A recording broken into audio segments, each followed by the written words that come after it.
Alhamdulillah Rabbil Alameen. As-salatu was-salamu ala rasulihil kareem. Amma ba'd. Faqad qala Allah ta'ala fil Qur'anil kareem wal furqanil majid. A'udhu billahi minash shaitanir rajim. Bismillahir rahmanir rahim. يا أيها الذين آمنوا كتب عليكم الصيام كما كتب على الذين من قبلكم لعلكم تتقون.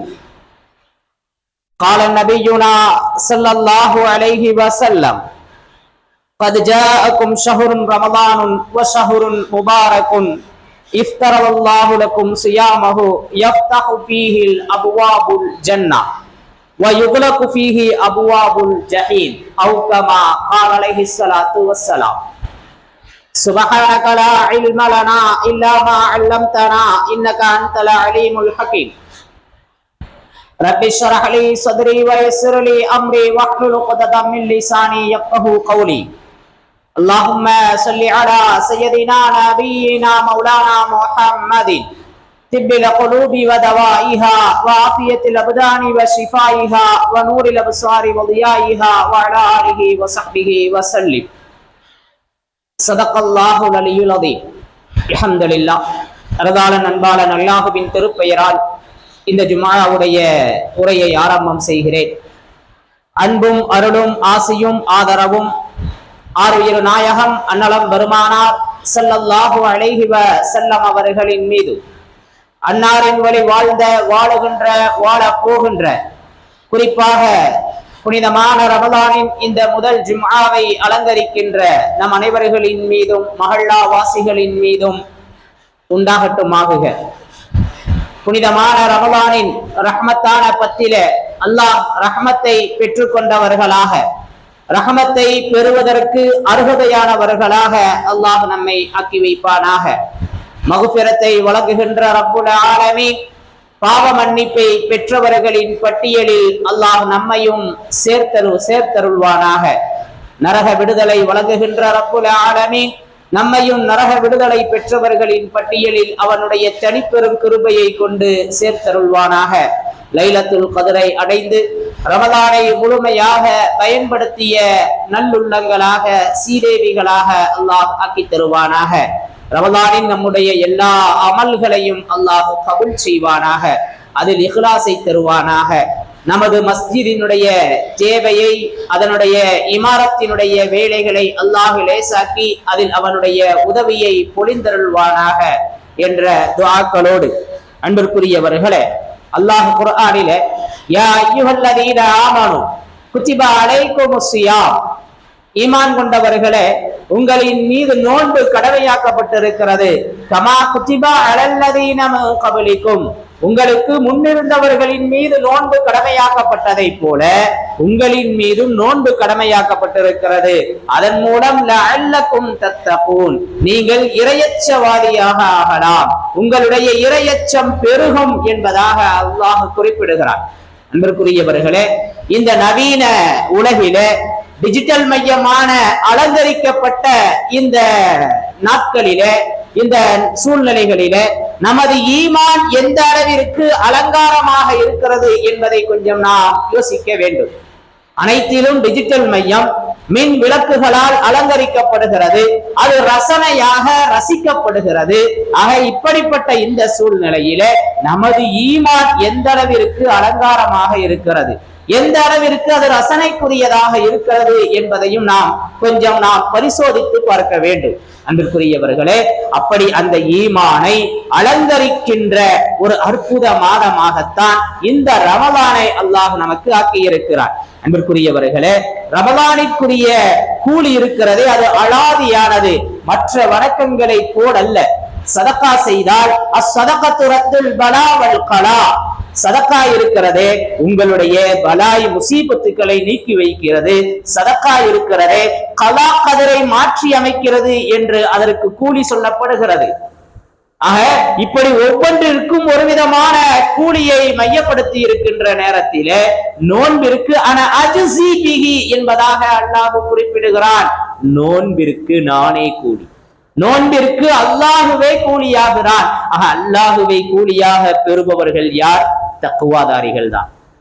தக்குவா உள்ளவர்களுக்குத்தான், இரையச்சம் உள்ளவர்களுக்குத்தான் அல்லாஹு கிடைப்பான். இரையச்சம் இல்லை என்று சொன்னால் நம்மளுடைய நிலைமைகள் கை சேதம், கவலையே என்பதை நாம் கொஞ்சம் யோசிக்க வேண்டும். அன்பிற்குரிய அல்லாஹுவின் நல்லடியார்களே, நோன்பு சும்மா இருக்காது. நோன்பு அது அதனுடைய வேலையை செய்யும். கரண்ட் சுவிட்ச போட்ட உடனே எப்படி அந்த வயருக்குள் போய் லைட்டை எரிய வைக்கிறது, மின் விசிறிகளை ஓட விடுகிறது, அதன் மூலம் காற்று வருகிறதோ அதுபோல நோன்பு இருக்கிறது. அது ஷாஃபியாக நமக்கெல்லாம் பரிந்துரை செய்யக்கூடியதாக இருக்கிறது. நாளை மறுமையிலே அல்லாஹ்விடத்திலே நமக்காக ஷஃபாஅத் செய்யும், நமக்காக பரிந்துரை செய்யக்கூடியதாக நோன்பு இருக்கிறது. அது மட்டுமல்லாமல் நோன்பு இருக்கிறதே நம்மை வலிமைப்படுத்தக்கூடியது, நம்மை வலுமைப்படுத்தக்கூடியது. ஆன்மீக ரீதியிலும் உடல் ரீதியிலும் இது நமக்கு பலம். நோன்பு பலகீனம் அல்ல, நோன்பு இயலாமை அல்ல, நோன்பு அது ஒரு மிகப்பெரிய சோர்வு அல்ல. நோன்பு வைத்தவர்கள் சோர்ந்திருப்பதை பார்த்திருப்போம். உடல் உறுப்புகள் சீராக இயங்குவதற்கான ஒரு அற்புத நடவடிக்கை. மூளை சுறுசுறுப்பாகிறது, இதயம் அது அதனுடைய போங்கில் அழகாக செயல்படுவதற்கு நோன்பு காரணமாக இருக்கிறது. குடல்கள், இறப்பைகள் ஓய்வு கிடைப்பதின் மூலம் அது அதனுடைய பணியை செவ்வனே செய்வதற்கு ஆயத்தமாகிறது. உடலில் உள்ள ஒவ்வொரு உறுப்புகளும் அதனுடைய அந்த பணிகளை சிறப்பாக செய்வதற்கு இந்த நோன்பு என்கின்ற, பட்டினி என்கின்ற இந்த ஓய்வு இருக்கிறது, அது அதற்கு பலமாக இருக்கிறது. எனவே நோன்பு பலகீனம் அல்ல, அது வலிமை என்பதை நாம் விளங்கிக் கொள்ள வேண்டும். ஆன்மா ரீதியிலும் நோன்பு நமக்கு தக்குவாவை தருகிறது, உடல் இயக்கத்திலும் உடலுக்கு நோன்பு பலத்தை தருகிறது. அதே போல நம்முடைய அன்றாட செயல்பாடுகளிலே பலவிதமான பிரச்சனைகள், குழப்பங்கள், மிக கவலைக்குரிய விஷயங்கள் நாட்டினுடைய சூழ்நிலைகளிலும் அசாதாரணமானதாக அமைந்து விடுகிறது. இதற்கெல்லாம் ஒரு பதிலாக, ஒரு வெற்றியாக இந்த ரமலான், இந்த நோன்பு நமக்கு இருக்கிறது. வரலாற்றை நாம் ஆய்வு செய்து பார்ப்போமேயானால், ஹிஜ்ரி 2ஆம் ஆண்டு ரமலான் பிறை 17 பத்ர் யுத்தம் நடந்தது. மிகப்பெரிய இஸ்லாத்திற்கான வெற்றி, மிகப்பெரிய வெற்றி பத்ர் யுத்தம். அது இந்த ரமலான் கொடுத்த கிஃப்ட் என்றுதான் சொல்ல வேண்டும். முஸ்லிம்களை பலப்படுத்தியது. பத்ர் யுத்தத்திற்கு பின்புதான் இஸ்லாம் கோலோச்சியது. இஸ்லாம் மிகப்பெரிய வளர்ச்சியை அடைந்தது. குன்றிவிடும் என்கின்ற சூழ்நிலையிலே நபி ஸல்லல்லாஹு அலைஹி வஸல்லம் யா ஹய்யு யா கய்யூம், யா ஹய்யு யா கய்யூம், உயிரானவனே நிலையானவனே, இதில் எங்களுக்கு வெற்றி இல்லையானால் இந்த பூமியில் உன்னை வணங்க யாரும் இருக்க மாட்டார்கள் என்று சொல்லி கவலையை, தன்னுடைய பலகீனத்தை வெளிப்படுத்தி முத்து முஹம்மது ரசூலுல்லாஹி ஸல்லல்லாஹு அலைஹி வஸல்லம் அன்னவர்கள் அல்லாஹ்விடத்திலே வெற்றியை பெற்ற மாதம்தான் இந்த ரமலான். ஹிஜ்ரி 8ஆம் ஆண்டு அதே போன்று ஒரு ரமலான் 10 ஃபத்ஹே மக்கா, மக்கா வெற்றி அடைகிறது.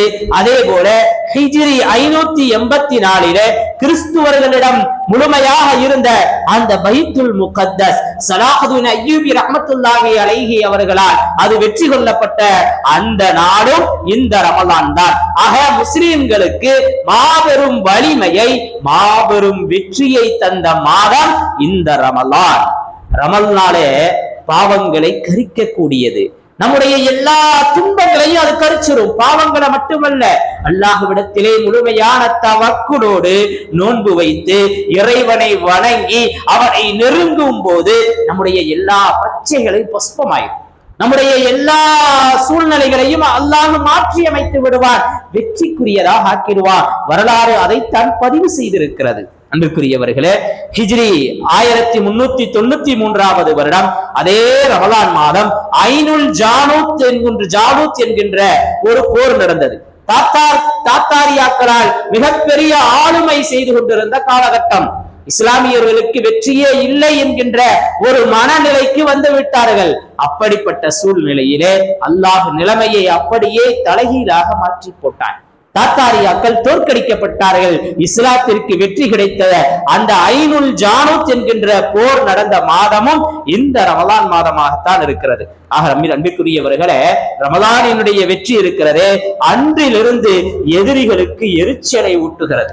சமீபத்தில் கூட இந்த ரமலான் ஆரம்பிக்கின்ற அந்த சூழ்நிலையிலே மகாராஷ்டிராவினுடைய அந்த அரசு இஸ்லாமியர்களுக்கு இருந்த அந்த 5% இட ஒதுக்கீட்டை ரத்து செய்திருக்கிறது. இது மட்டுமல்லாமல் இஸ்லாமியர்கள் அனுபவித்து வந்த பல சலுகைகளையும் ரத்து செய்தார்கள். அந்த பாஜக ஆளுகின்ற மாநிலத்திலே இப்படி ஒரு துர்சகுனமாக ஒரு முஸ்லிம்களுக்கு இடையூறான ஒரு சூழ்நிலையில் தான் இந்த ரமலானை அடைந்திருக்கிறோம். இவர்களுடைய ஆட்சி நமது நாட்டிலும் வந்தால் நிலைமை என்ன என்பதை கொஞ்சம் நாம் யோசித்து பார்ப்பதற்கான ஒரு முன்னோட்டமாக இதை கருதுகிறோம். நம்முடைய அறிவு நமக்கு உணர்த்துவதற்கான ஒரு வாய்ப்பு.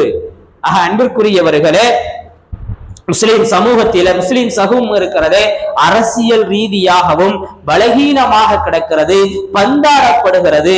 ட்ரம்ப் அமைதிக்கான ஒரு குழுவை அமைக்கிறார். அமெரிக்காவினுடைய அதிபர் ட்ரம்ப் அமைதிக்கான ஒரு குழுவை அமைக்கிறாரு. இஸ்ரேலிலும் பலஸ்தீனிலும் இந்த குழு அமைதியை ஏற்படுத்தும்னு சொல்றார். அன்பிற்குரியவர்களே, அது ஒரு கடற்கரை, ஒரு அற்புதமான ஒரு சூழ்நிலை, மக்கள் ரசிப்பதற்கு அழகான ஒரு இடம் பலஸ்தீனோ. அங்க ஒரு சுற்றுலா தலத்தை அமைப்பதற்கான ஆயத்த பணிகளை செய்கின்ற ஒரு நபரைத்தான் அந்த அமைதிக்குள்ள முக்கியமான ஆளா நியமிச்சிருக்கிறார். இப்ப இவர் எந்த அமைதியை நிலைநாட்டுவார்? இப்படித்தான் உலகளாவிய அளவிலும் நாட்டினுடைய சூழ்நிலைகளிலும் நமக்கு எதிராக இருக்கிறது. இந்த ரமலான் நமக்கு எதிரான அத்துணை சக்திகளையும் கரிக்கும் என்பதில் எந்த சந்தேகமும் இல்லை. ரமல் பாவங்களை கரிக்கக்கூடியது. நமக்கு எதிரான, இஸ்லாத்திற்கு எதிரான, அல்லாஹுக்கு எதிரான அத்துணையும் இந்த ரமலான் கரிக்கும். நாம் அடியாறுகளிடத்திலே அல்லாஹுவின் மீதுண்டான நம்பிக்கை பிரகாசமானால், அல்லாஹுவின் மீதுண்டான அந்த தவக்குல் அதிகமானால் அல்லாஹ் நமக்கு அப்படி ஒரு சூழ்நிலையை ஏற்படுத்துவான். எந்த சூழ்நிலைகள் வந்தாலும் இஸ்லாமியர்களினுடைய ஒற்றை வார்த்தை ஹஸ்புனல்லாஹ் வ நிஅமல் வக்கீல். ஹஸ்புனல்லாஹ் வ நிஅமல் வக்கீல். அல்லாஹ் எங்களுக்கு போதுமானவன். எங்களை பாதுகாப்பதில, எங்களை பொறுப்பு ஏற்றுக்கொள்வதில் அல்லாஹ் சிறந்தவனாக இருக்கிறான். அவனை நாங்கள் முழுமையாக நம்பி இருக்கிறோம். எப்படிப்பட்ட தர்ம சங்கடமான சூழ்நிலைகளாக இருந்தாலும் சரி, எப்படிப்பட்ட துர்சூழ்நிலைகளாக இருந்தாலும் சரி, அது அனைத்திலும் இஸ்லாத்திற்கு, இஸ்லாமியர்களுக்கு வெற்றியை தருவதிலே பொறுப்பாளியாக அல்லாஹ் இருக்கிறான். அவன் பார்த்து கொள்ளுவான். அவனுடைய அடியார்கள் அவனை நம்பியதின் காரணமாக எதை பற்றியும் சலனப்பட்டு விட மாட்டார்கள். ஒரு மனைவி கணவனை நம்புகிறார், ஒரு பிள்ளை தந்தையை நம்புகிறார். எனவே குடும்பத்தினுடைய ஏற்ற தாழ்வுகளிலே, கஷ்ட நஷ்டங்களில் அவர்களை பாதிப்பதில்லை. அத்தா பார்த்துக் கொள்வார், கணவன் பார்த்துக் கொள்வார், நம் வீட்டு எஜமானர் பார்த்துக் கொள்வார் என்று வீட்டில் இருக்கின்ற உறுப்பினர்கள் எப்படி நிம்மதியாக இருக்கின்றார்களோ அதுபோல அல்லாஹுவை முழுமையான அடியார்கள் நிம்மதியா இருப்பாங்க. என் ரப்பு என்னை வளர்க்கிறார், என் ரப்பு ராசிக்காக இருக்கிறார். வல்லாஹு கைருர் ராசிகீன். ரிஸ்க் அளிப்பதிலே அவனே ஆக உன்னதமானவனாக இருக்கிறான். அவன் பார்த்துக் கொள்வான் என்று அமைதியாயிருவாங்க. அல்லாஹ் நிம்மதியை கொடுத்துருவான், சுபிச்சத்தை கொடுத்துருவான். இந்த ரமலான் அந்த தக்குவாவைத்தான் நமக்கு கற்றுத் தருகிறது. அந்த தக்குவா நமக்கு ஏற்படுகிறதா? அந்த தக்குவாவினுடைய சூழ்நிலை என்ன என்பதை கொஞ்சம் நாம் சீர்தூக்கி பார்க்க வேண்டும். நபி ஸல்லல்லாஹு அலைஹி வஸல்லம் சொன்னாங்க, கத் ஜாஅக்கும் ஷஹ்ருன் ரமலான் ஷஹ்ரும் முபாரக்குன். உங்களிடத்திலே ஒரு மாதம் வருகிறது, அது ரமலான் மாதம், அது பரக்கத்தான மாதம். இஃப்தர அலைக்கும் ஸியாமஹு. அதுல நோன்பு வைப்பதை அல்லாஹ் உங்களுக்கு ஃபர்லாக்கி இருக்கிறார். அதுல சுவனத்தினுடைய வாசல்கள் எல்லாம் திறக்கப்படுகிறது, நரகத்தின் வாசல்கள் அடைக்கப்படுகிறது, ஷைத்தான் விலங்கிடப்படுகிறார். அந்த மாதத்துல நனவுகள் பொழியப்படுகிறது. அதுல நனவு இல்லைனா, அதுல நனவை பெற்றுக்கொள்ளலைனா வேற எங்கேயும் பெற்றுக்கொள்ள முடியாது. ரமலானை அடைந்து நனவை பெற்றுக்கொள்ளவில்லையானால் நம்மை விட துர்பாக்கியசாலி வேறு யாரும் இல்லை. ஸல்லல்லாஹு அலைஹி வஸல்லம் மிம்பர்ல ஏறினாங்க, ஆமீன்னு சொன்னாங்க. சஹாபாக்கள் கேட்டாங்க, ஜிப்ரீல் அலைஹிஸ்ஸலாம் வந்தாங்க, யார் ரமலானை அடைந்து அதை பயன்படுத்தி கொள்ளையோ அவங்க நாசமடையட்டும்னு சொன்னாங்க. நான் ஆமீன் சொன்னேன்னு சொன்னாங்க. துவா செஞ்சவங்க ஜிப்ரீல், ஆமீன் செஞ்சவங்க முத்து முஹம்மது ரசூலுல்லாஹி ஸல்லல்லாஹு அலைஹி வஸல்லம் என்று சொன்னால் ரமலானினுடைய மகத்துவத்தை, ரமலானின் கண்ணியத்தை உணர்வதற்கு கடமைப்பட்டிருக்கின்றோம். இது இந்த சாப வார்த்தையாக தெரியும். அது கண்டிப்பாக நாம் உணர வேண்டும். மாணவியினுடைய கண்டிஷன், மாணவியினுடைய கோபம், அதை பயன்படுத்துங்கள், அதில் உங்களுக்கு மிகப்பெரிய நலவு இருக்கிறது சொன்னாங்க ரசூலுல்லாஹி ஸல்லல்லாஹு அலைஹி வஸல்லம். ரோட்ல போய்கிட்டு இருக்கிறோம், ஓரத்துல மிகப்பெரிய குழி இருக்குது, டேய் போகாத விழுந்துருவ. பார்க்கிற மனிதர் அவன் விழுந்து விடுவானே என்று நம் பிள்ளை முன்னாடி ஓடுது, போய் விழுந்துரும், வாகனம் வந்துரும், விழுந்துருமேனு எந்த அளவிற்கு கடுமையாக அந்த பிள்ளையை தடுப்போம். அடே கண்ணு தெரியலையா அப்படின்னு கேட்போம். பிள்ளைக்கு கண்ணெல்லாம் இருக்கும், அதற்காக பிள்ளையின் மீது உண்டான பாசம், பிள்ளையின் மீது உண்டான நேசம். எனவே ரமலான் அது பரக்கத்தானது, அதை பயன்படுத்தி கொள்ளுங்கள் என்கின்ற கண்டிப்பு தான் இந்த துஆ. நம்மை ஒரு பக்கம் திருப்பி விடுகின்ற ஒரு அற்புத வாய்ப்பு தான் இந்த துஆ. பயன்படுத்துகிறோமா என்பதை கொஞ்சம் நாம் யோசிப்பதற்கு கடமைப்பட்டிருக்கின்றோம். ரமலான் இருக்கிறதே, அது ஒரு பரக்கத்தான மாதம். இபாதத்திலே அதிகமாக அந்த நாட்கள் கழியணும். நிறைய பேருக்கு அப்படித்தான் கழியுது. மற்ற காலங்கள்ல மஸ்ஜிதோடு தொடர்புல இல்லைனாலும் சரி, ரமலான்ல மஸ்ஜிதினுடைய தொடர்பு, தராவீஹினுடைய தொழுகை, குர்ஆனை காதார கேட்கக்கூடிய சூழ்நிலை, இப்படி இபாதத்துக்களால், சதக்காக்களால், தான தர்மங்களால் இந்த ரமலான் நிறைந்து காணப்படுகிறது. உண்மையிலேயே இந்த ரமலான் இருக்கிறதே அது பரக்கத்துனா என்ன யோசிச்சு பாருங்க. பரக்கத்துனா தமிழ்ல அபிவிருத்தி சொல்றோம். பரக்கத்துனா தமிழ்ல அபிவிருத்திங்கிறோம். ஆனா அதனுடைய காரணங்கள் அலாதியானது. வெறுமனே அபிவிருத்திங்கிற வார்த்தையை வைத்து 1க்கு 10 கிடைக்கும், நீங்க நினைக்காததெல்லாம் நடந்துரும் அப்படின்னு சொல்வதெல்லாம் அதனுடைய விளக்கமாக அமையாது. அது அனுபவ ரீதியாக ஒவ்வொருவரும் உணர்வார்கள். ஒரு சாமானிய மனுஷன், சாதாரண மனுஷன் உஸ்தாதிட்ட வந்தா, உஸ்தாத் அவர்களே நான் ஹஜ்ஜுக்கு போறேன்னு சொன்னா, அந்த உஸ்தாது சில காசுகளை, சில பைசாக்களை எடுத்து அவர் கையில கொடுத்தார். ஹஜ்ஜுக்கு போறதுக்கு நிறைய செலவாகும், சில பைசாக்கள் பரக்கத்தா அதை வாங்கி பாக்கெட்ல வச்சுக்கிட்டாரு அந்த மாணவர், அந்த சாமானிய மனிதர். ஹஜ்ஜுக்கு போலான்னு கிளம்பினாரு, ஹஜ்ஜுக்கு போய்கிட்டு இருக்கிறாரு. போற வழியில ஒரு பயண கூட்டம். நீங்க எங்க போறீங்கன்னு அந்த சாமானியரை பார்த்து கேட்கிறது அந்த கூட்டம். அவர் சொன்னாரு, நான் ஹஜ்ஜுக்கு போறேன். அப்படியா, வாங்க நாங்களும் ஹஜ்ஜுக்கு தான் போறோம், எங்க பயண குழுவுல ஒருத்தருக்கான எடை இருக்கு, நீங்க வந்து சேர்ந்துக்கங்கன்னு சொன்னாங்க. இப்ப இவர் அந்த குழுவோடு சேர்ந்து கொண்டார். அந்த பயணத்துல அப்படியே போனாரு, ஹஜ்ஜுக்கு போனாரு, ஹஜ்ஜினுடைய அமல்களை நிறைவு செய்தார், மீண்டும் திரும்பி வந்தாரு. வரும் வரை அத்துணை செலவுகளையும் அந்த பயண கூட்டமே ஏற்றுக்கொண்டது. அந்த சில சில்லறை காசுகள் அவருடைய பாக்கெட்ல இருந்துச்சு, அது அப்படியே இருந்தது. இதுதான் பரக்கத். நினைச்ச காரியம் செலவே இல்லாம நடக்கும். அல்லாஹ் அப்படி பல விஷயங்களை நம்ம கண்ணு முன்னாடி நடத்தி காட்டிக்கிட்டு இருக்கிறான். பல மனிதர்களுக்கு பல விஷயங்கள் பொறாமையா தெரியுது, தெரிஞ்சிட்டு போகுது. அது அல்லாஹ்வினுடைய பரக்கத். அதை யாருனாலையும் தடுக்க முடியாது. விஷயங்கள், பல நிகழ்வுகள் நடந்துகிட்டே இருக்குது. இது எப்படி நடக்குது? இது அல்லாஹ்வினுடைய பரக்கத். யாரு யோசிக்காதது நடக்கும், அவர் மட்டும் எப்படி இதை செஞ்சுக்கிட்டே இருக்கிறாரு, அது அல்லாஹ்வினுடைய பரக்கத். பரக்கத்துங்கிறது அப்படித்தான். நம்ம யோசனைக்கு ரொம்ப யோசிச்சுக்கிட்டு இருப்போம், அல்லாஹ் சாதாரணமா நடத்தி காட்டிக்கிட்டு இருப்பான். அவரோடு அல்லாஹ் இருப்பார். எனவே அவருக்கு அந்த காரியம் லேசாகும். இப்படி ஒவ்வொரு விஷயங்களிலும், ஒவ்வொரு தருணங்களிலும். பெண் பிள்ளையை வைத்திருந்தாரு, திருமணம் எல்லாம் அழகா முடிச்சிட்டாரு, எப்படி முடிப்பார்னு நம்ம கவலையா இருந்தோம், இன்னொருத்தர் கவலைப்பட்டிருப்பார் அவரை பத்தி. ஆனா பிள்ளைய பெற்றவர் கவலையே பட்டிருக்க மாட்டார், அவருடைய காரியத்தை அல்லாஹ் நடத்தி கொடுத்திருப்பான். இதுதான் பரக்கத். பரக்கத்தினுடைய அந்த அர்த்தம் இருக்கிறதே, அது அலானியானது. அந்த பரக்கத்தை நிரப்பமாக பொழிகின்ற மாதம்தான் இந்த ரமலான். அன்பிற்குரியவர்களே, நேரத்துல பரக்கத்து இருக்கு. நபி ஸல்லல்லாஹு அலைஹி வஸல்லம் மதீனாவுல வெறும் 10 ஆண்டுகள் வாழ்ந்தாங்க. 10 ஆண்டுகள்ல ஒரு மிகப்பெரிய இஸ்லாமிய சாம்ராஜ்யத்தை நிறுவனாங்க. ஒரு இஸ்லாத்தினுடைய கேந்திரத்தை உருவாக்கினாங்க. முழு உலகிற்கும் வழிகாட்டியாக பல இஸ்லாத்தினுடைய ஷரியாவினுடைய சட்டங்களை எல்லாம் உருவாக்கினாங்க. இது எல்லாமே ஒரு 100 ஆண்டு கால திட்டம் அல்ல, வெறும் 10 வருஷம். RSS 100 ஆண்டு கால திட்டம் போட்டு முன்னேறி போய்கிட்டே இருக்குது. ரொம்ப காலூன்றிட்டாங்க நாம சொல்லிக்கிட்டே இருக்கிறோம். அல்லாஹ் பரக்கத்தை நாடிச்சான்னா ஒரே நொடி எல்லாம் பஸ்மமாக்கிடும், எல்லாமே இல்லாமல் போயிடும். எனவே அந்த பரக்கத்தின் மீது நம்பிக்கை வேணும், அல்லாஹுவின் மீது நம்பிக்கை வேணும். அந்த தக்வாவை அதிகப்படுத்துவதுதான் இந்த ரமலானினுடைய நோக்கமாக இருக்கிறது. அன்பிற்குரியவர்களே, பிலால் ரலியல்லாஹு தஆலா அன்ஹு அவங்க இஸ்லாத்துக்கு வந்துடுறாங்க. அவங்களோட சேர்த்து அம்மார், சுமையா, சுஹைபு, மிக்தாது ரலியல்லாஹு அன்ஹும் இவங்களெல்லாம் பாதிக்கப்பட்டாங்க. சுடு மணல்ல போட்டு பொசுக்கப்பட்டாங்க.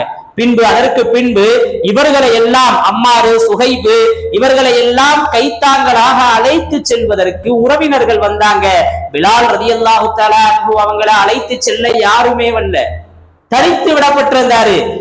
சொன்னாங்க கருப்பினத்திலேயே இவருடைய கண்ணியம் உயர்ந்ததுன்னு சொன்னாங்க முத்து முஹம்மது ரசூலுல்லாஹி ஸல்லல்லாஹு அலைஹி வஸல்லம்.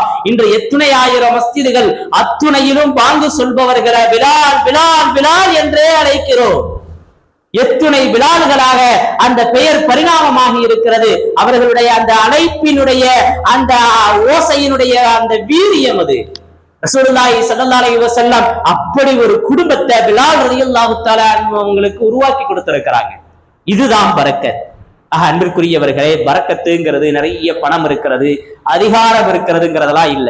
பரக்கத்தினுடைய அலாமத்துல ஒரு 4 விஷயத்தை கவனிக்கணும். ஒண்ணு, தேவை நிறைவேறும். எல்லாமே இருக்குது, ஆனா எதுவுமே நிறைவேற மாட்டேன். போதுங்கிற மனப்பக்குவம் இல்லைன்னு சொன்னா அங்க பிரயோஜனமே இல்லை. இப்ப பரக்கத்துனா என்ன? நாம நினைச்ச தேவையை அல்லாஹ் நிறைவேற்றி கொடுத்துக்கிட்டே இருப்பான், ஆனா ஒண்ணுமே இருக்காது. இப்ப பரக்கத்தினுடைய அடையாளம் தேவை நிறைவேறும், பிரச்சனைகள் தீரும், புதுசு புதுசா பிரச்சனைகள் உருவாகும். ஆனா அது எப்படி வந்துச்சோ அது மாதிரி போயிடும். பிரச்சனைகளை தீர்ப்பதற்கான வழி இல்லை. அதிகாரம் இருக்குது, அரசியல் பலம் இருக்குது, ஆனா பிரச்சனையை தீர்க்க முடியலன்னு சொன்னா அது பரக்கத் இல்லை. இப்ப பிரச்சனைகள் தீரும், பிரச்சனைகள் உருவாகாம இருக்காது. அதை தீர்ப்பதற்கான வழியையும் அல்லாஹ் லேசாக்கி கொடுத்துருவான். கண்ணியம் உயரும். நம்ம கண்ணியம் எங்க உயருதுங்கிறதா முக்கியம். அல்லாஹ்ட்ட உயரணும். அந்த அல்லாஹ்ட்ட இன்ன அக்ரமக்கும் இந்தல்லாஹி அத்காக்கும், உங்களிடத்திலே கண்ணியமானவர் இறையச்சமுள்ளவர்னு சொன்னாங்க ரசூல் அல்லாஹ் சுப்ஹானஹு வ தஆலா சொன்னான். எனவே உலகத்துல செல்வம் இருக்குது, அதிகாரம் இருக்குது, பொருளாதாரம் இருக்குது, அதனால நாங்க தான் உயர்ந்தவர்கள் என்று சிலரை புறக்கணிக்கலாம். அதுவெல்லாம் புறக்கணிப்பு அல்ல.